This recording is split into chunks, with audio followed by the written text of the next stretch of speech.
Faith and Science Podcast. My name is Tyler Bublitz, and welcome back to the 7th Sunday after Pentecost for the week of July 19th, 2020, and I'm excited to have you here. I'm excited to dig into this week's podcast, and I'm excited because we're in this really cool season.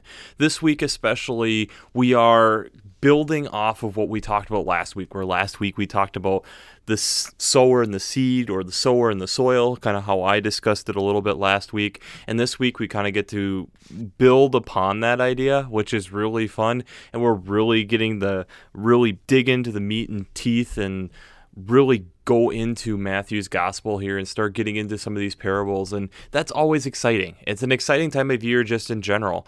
We're having comets that are visible. And if you haven't, go out and make sure that you're spending some time outside to see this comet. It's just outside to the northwest, and it's outside the Big Dipper. It's being seen here for the next week or so, and it's the first time in the next 7,000 years that we'll be able to see it. So spend some time, enjoy it. I'll attach links down below talking about it. It's just a unique thing, and it's just such a great time for us to again be in this moment where we're being able to observe something so much bigger and greater than ourselves, and understanding in a way how small we really are in this world, how minute, and in a lot of ways we feel unimportant, but yet God tells us that we're so important. And I think that's a big thing to be contemplating and trying to figure out right now in this world that's so weird. We all can, I think, acknowledge that this is kind of a weird time capsule that we're suddenly in, that this is not how we expect the world to be totally moving forward, but it's always not going to quite be what it was behind us.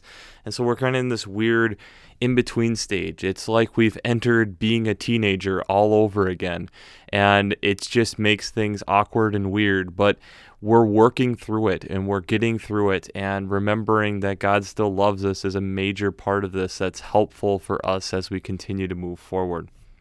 So the Twitter question that we had last week was, how well are you checking the soil below you? How well are you making sure that you are attending to the soils of others around you? And kind of a deep personal question. And we got that answers this week talking about how looking at the prayer life and different spiritual practices that people are doing, but also recognizing how there's certain things that within their own soil that they're feeling, a lot of them being isolation, as we are still trying to be somewhat socially distant from each other, and also making sure that we're continuing to pray for others is a major part of how they're continuing to pour into that other person's soil. And I think that's a key part of this. But I also heard a really interesting story this week that I think applies well into this.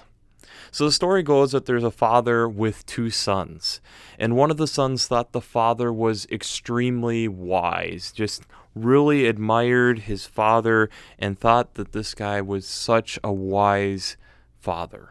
The second son didn't think so and thought he would put his father to the test and really see how wise is my father.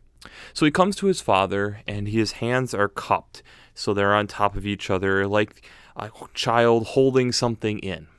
And he comes to his father and says, "Father, in my hands is a baby bird. Is it alive or dead?"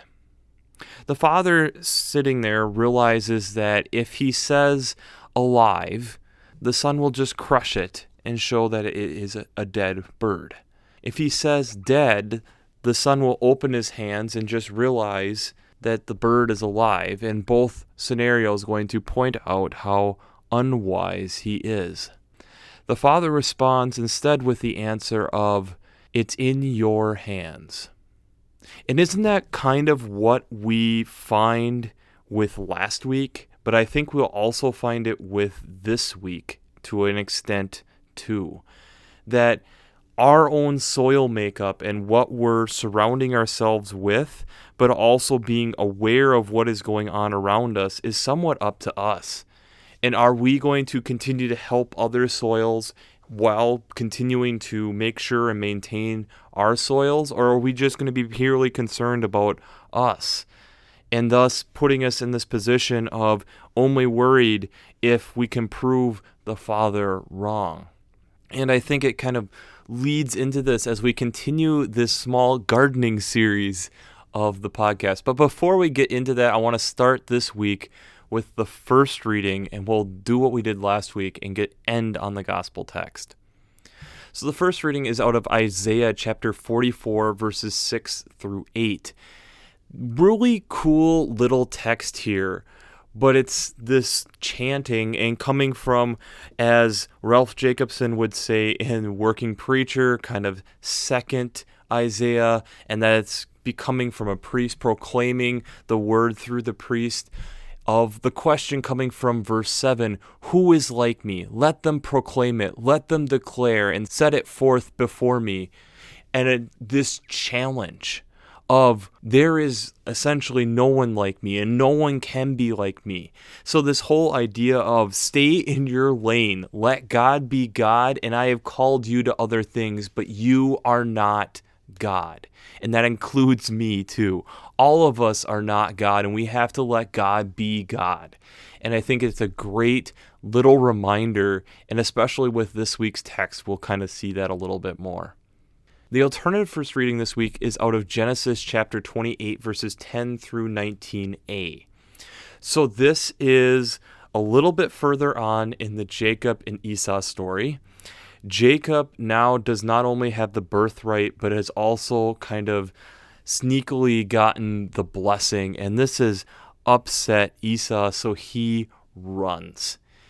And he then is out in this place, and while there, he's dreaming and he's having these close experiences with God. And so when he wakes up, he decides to honor this place, and so he calls the place Bethel. Essentially, roughly translated as this, coming from the end of verse 16. Surely the Lord is in this place, and I did not know it. This idea of not knowing that God is beyond this. And it's kind of coincidental because Bethel becomes a place that they kind of try building up and saying that God is in this place. But we realize that God is more than just that place. But I think this is also a really cool text to be having right now, especially as we're going through this weird time. And this is something I want to make sure we think about a little bit, is with the pandemic and everything that's been going on, where have you found God that you didn't expect it? Jacob finds God in this place and names it Bethel. But as he had run to escape and is kind of considered out of or on the outskirts of the promised land, God is still there. And I think in this time, it's really good to reflect on and thinking about, where are we finding God unexpectedly? And just like Jacob, realizing that God is everywhere that we need him to be. The psalm this week is Psalm 86, verses 11 through 17. This is a key psalm, I feel, this week when we get back to the gospel text. But it's this pouring out of whoever wrote this psalm of how they want to have the heart like God, and realizing all these different things that they're going to have to be able to do, and showing love in these different ways.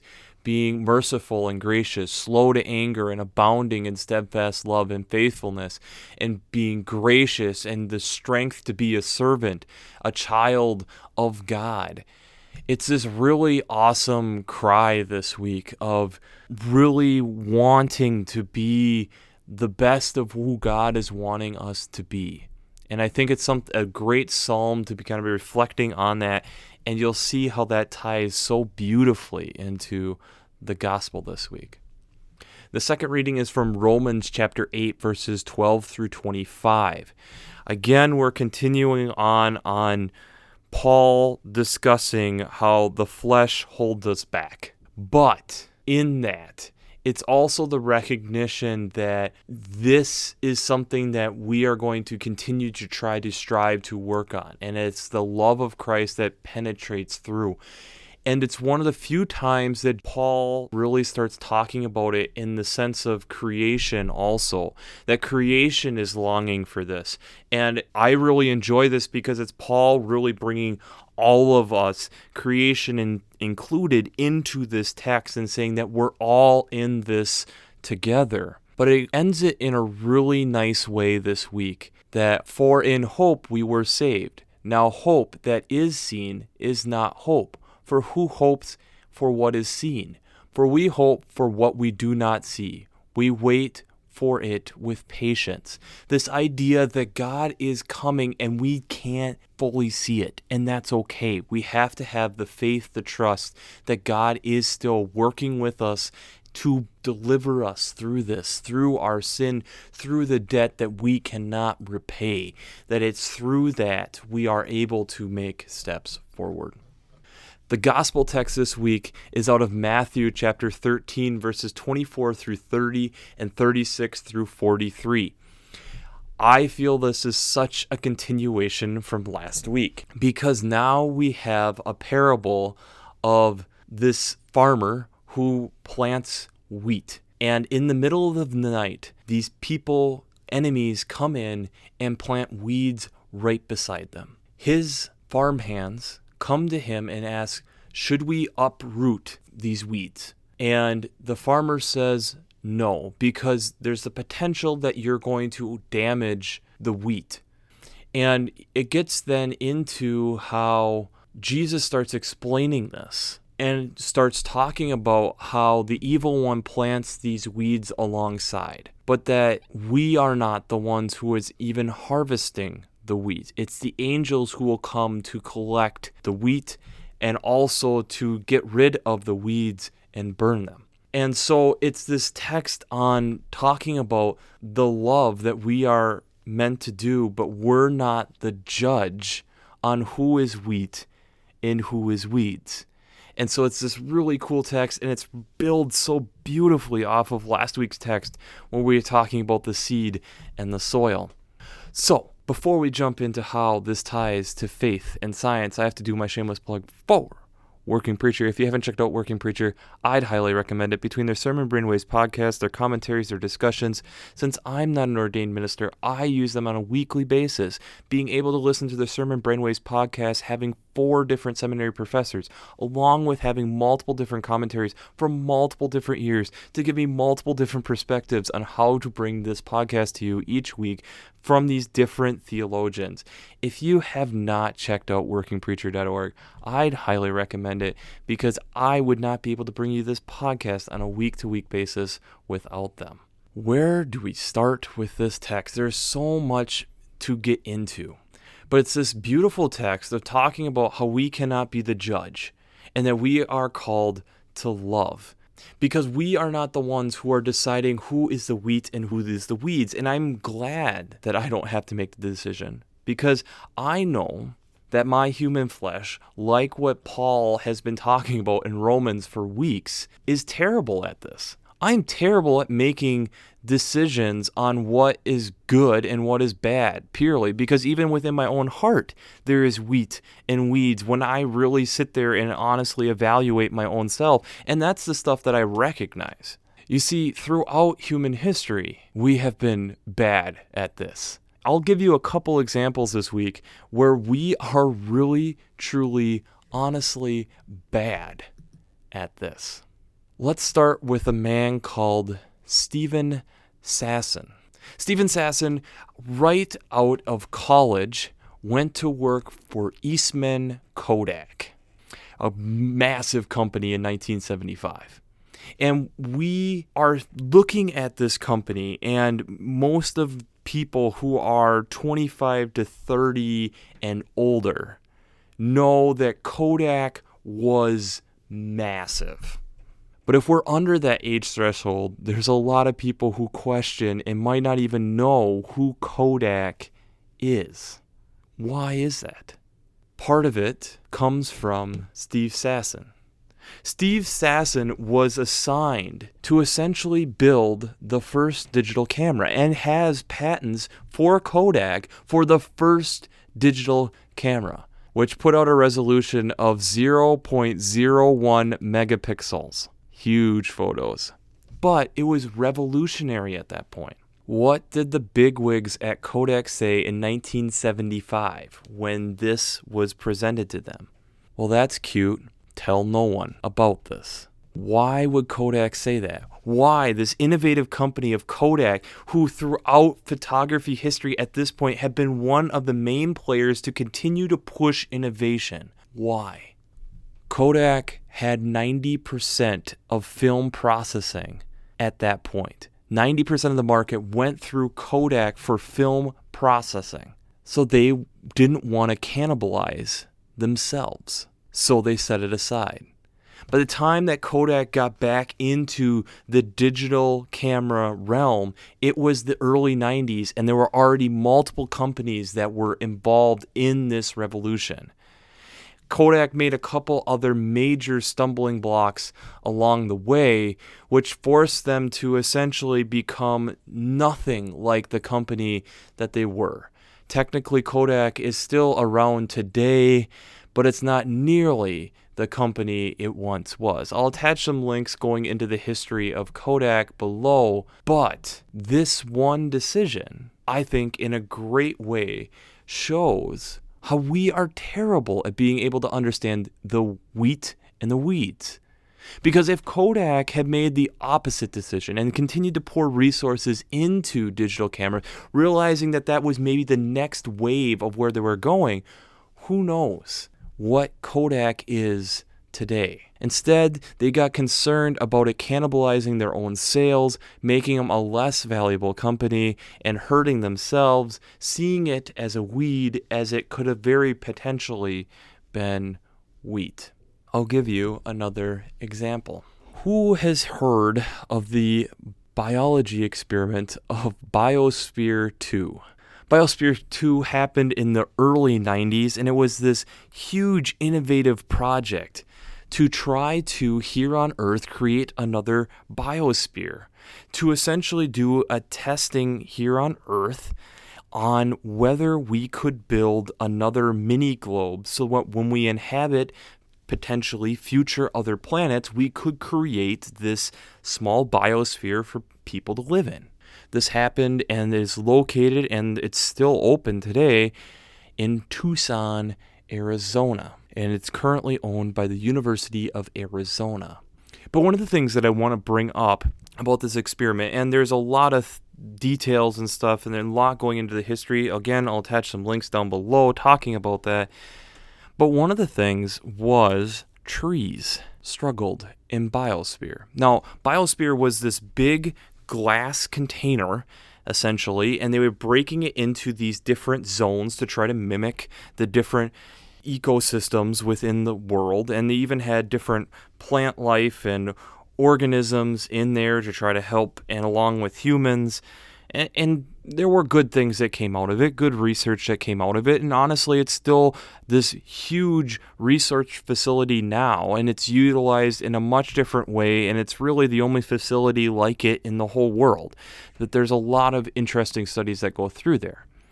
Wasn't quite the initial success that they were planning on, but I digress. One of the issues that they ran into, especially in the rainforest biome, was trees getting big enough that they uprooted themselves. And the reason that they would uproot themselves is as the tree grew up, the trunk never got strong. And so it would get too tall, the weight would get to be too much, and it would lean over and cause the tree to kind of uproot itself. Thus, even the wood itself, the quality of the wood was kind of It wasn't really that good, especially even for if you were going to use it for some type of woodworking. What we figured out was the problem was the lack of wind. Wind causes stress on trees. And that process of watching a tree bend in the wind, and we've all seen it, how young trees can almost be flat on the ground at certain points and then pop right back up. But then we realize as they mature, they're not able to do that. See, here is this thing that causes stress, but it builds the plant also. And wind can be the demise of a tree at the end of its life, but it's also the reason that it has strength to begin with. When I look at this text, the concern that the farmer has with pulling the weeds is damaging the wheat. But is it also saying at the same time that the stress that the weeds may cause may make the wheat stronger? Think about these different times in your own life where when things get hard and when you come through them, how because it wasn't easy, it becomes monumental in our own lives. Faith needs to be that way. Faith isn't supposed to be this cakewalk. We are supposed to be challenged to continue to force ourselves to grow. The final part of this gospel, too, that's so important is we're not the ones who are deciding who the weed and the wheat is, like we talked about with relating it back to Kodak. We then are called to love. Hence why I feel that the psalm this week is so important, because it's this cry of, if I can't be the judge, then let me be transformed so that I am a lover, that I can see and make God a reality in my life, that be like Jacob, that when I am running and that God is right there with me, helping me realize that God is with me, and the realization that I am not the judge. I am not in that role. I am the one who is supposed to love, and thus I have to let God be God, like is stated in Isaiah. We as humans struggle with that. We really struggle. We like making divisions. We like making lines. We like having the idea that we know what's coming next. We like making these types of decisions. We like making assumptions. We like being the judge. The scary part about that is that we are not called to be that. We are called to love.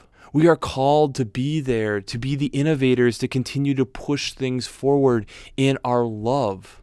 When we are creating the new invention and not seeing it purely as what it could do to damage what has happened, but embrace it and help us realize a potential new future. If that tree never has wind, the tree is never strong enough for birds to lay their nests in. It's never strong enough to have its own fruit, to have additional trees grow. If there isn't ever the stress of trying to figure out the next potential product and movement forward in a tech company, the tech company will die. It's one of the reasons that Kodak gets considered this company that faded away, because it didn't continue to innovate. It stagnated. Our faith needs to be the same way. And to do that, we have to love.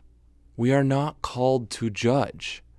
We are called to help each other along the way, be nutrients, but we aren't called to be the ones to draw the line in the sand. We aren't the ones who are supposed to be there grabbing that out of their lives. We struggle with God even doing that with us. Why do we feel that we can do that for other people? We have to let God be God and us be lovers of others around us. And I would argue to take in creation, like Paul brings up at the end of the Romans text this week, that we are hoping for what we cannot see, but we need to wait with patience, realizing that it is coming and anticipating it. It's a hard place to be. But it all comes back to this idea that Jacob had out in the wilderness. God is wherever we are. Where have we suddenly found God that we haven't expected to see him? So the Twitter question this week will be twofold. One, where have you found God that you didn't expect to see him over the last few months? And how has that changed you in loving others? I know for me, church and working in a church, this has been a really weird time to be in the church, especially being a youth director when at times I'm having trouble connecting with my own kids. But yet, I have to continue to try to love on them from afar, continue to try to be there as much as I can be in this weird way that I can. and continue to try being an active part of this congregation as a whole in this weird time. Brothers and sisters, this is a time, like I've stated before, of great opportunity for the church, for us to shed these old identities, for us to be able to move forward in love and caring and be able to be the church of who God has called us to be. But in that, we can't be judging each other. We have to encourage each other and try walking in love, maybe offering encouragement, but realizing that we are not the judge in how this is all going on. I know for my part, there's definitely things that go on that I don't agree with, but I have to trust that God is in that and continue to love them, not just cast them aside. Brothers and sisters, this is the same thing, and as if we decide to cast aside where maybe the church is moving, be it young people telling different things, or that we have different minority groups coming in and talking about different issues of things that we need to look at and address within the church and within society, or whether it's the next thing that causes some type of quaking inside of us. We are not called to fear. We are called to love. We are called to listen, and we are called to be there to walk alongside. That's where prayer and working with God to understand where is He wanting us to be comes in. Hence, why we aren't the judge, and why we have to try working with God to walk among these fields of wheat and weeds and be able to understand how we can still nurture all of it. It's hard work, but we know that it's going to continue to build character and that the harvest will still be plentiful. Brothers and sisters in Christ, I challenge you also this week to find ways to love people in ways you haven't before. It's hard, it's challenging in a pandemic, but it's necessary for all of us and for our faith. So, we'll wrap this up as we always do. I pray God blesses you through your faith and amazes you through science.